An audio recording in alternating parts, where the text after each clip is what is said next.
Hello viewers, welcome to my channel. তো আজকে আমরা দেখব এই ভিডিওর মাধ্যমে যে তোমরা কি করে তোমাদের ফেসবুকের পাসওয়ার্ডটি হয়তোবা তোমরা ভুলে গেছো বা তোমাদের মনে নেই বা তোমরা যে কোনো কারণে সেটা চেঞ্জ করতে চাচ্ছ। তো আমরা এই ভিডিওর মাধ্যমে দেখব কি করে তোমরা সেই ফেসবুকের পাসওয়ার্ডটি চেঞ্জ করতে পারবে। তো চলো, প্রথমেই তোমরা ফেসবুক ওপেন করে ক্লিক করার পর একটু উপর দিকে স্ক্রল করবে এবং সেটিংস এবং প্রাইভেসি বলে যে অপশনটি রয়েছে এখানে ক্লিক করবে এবং তারপরে উপরে যে সেটিংস রয়েছে সেখানে ক্লিক করবে। এখানে ক্লিক করার পর একটু ওয়েট করবে এবং তারপরে এরকম একটা ইন্টারফেস চলে আসবে। তারপরে এই যে প্রথম যে অপশনটি রয়েছে এখানে ক্লিক করবে, পার্সোনাল ডিটেলস। তারপরে এখানে এই যে দেখছো প্রথম অপশনটি পাসওয়ার্ড অ্যান্ড সিকিউরিটি, এখানে তোমরা ক্লিক করবে।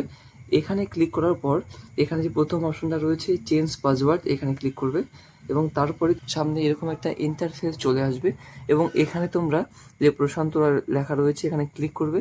এখানে ক্লিক করার পর এখানে তোমাদের দেখাবে যে হচ্ছে কারেন্ট পাসওয়ার্ড, যেহেতু তোমাদের মনে নেই সেক্ষেত্রে তোমরা এই নিচের দিকে লেখা রয়েছে যে ফরগটেন ইওর পাসওয়ার্ড, এখানে ক্লিক করবে।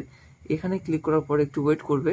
তারপর তোমাদের সামনে এরকম একটা ইন্টারফেস আসবে এবং এখানে লেখা রয়েছে যে তোমাদের যে জিমেল নাম্বারটা, যে জিমেল অ্যাকাউন্টটা তোমাদের এখানে অ্যাড করা রয়েছে ফেসবুকের সাথে, সেখানে একটি ওটিপি যাবে এবং সেখান থেকে তোমরা তোমাদের ফেসবুকের পাসওয়ার্ডটি চেঞ্জ করতে পারবে। তো আমি এখানে কন্টিনিউ করে দিলাম এবং একটু ওয়েট করব।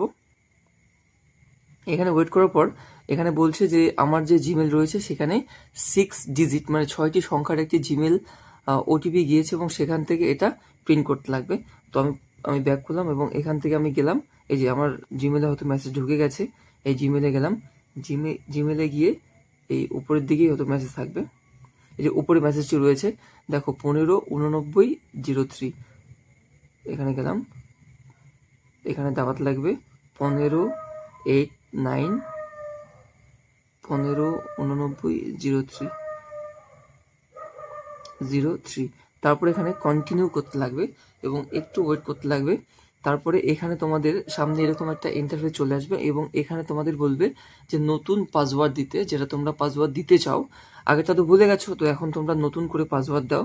ধরো আমি একটা দিচ্ছি, এখানে এই যে আমি দিয়ে দিলাম। এখানে এটাকে যদি ক্লিক করে দাও তাহলে তোমরা হচ্ছে যতগুলি মোবাইলে তোমাদের ফেসবুকটা লগ ইন করা রয়েছে সেটি অটোমেটিক্যালি লগ আউট হয়ে যাবে।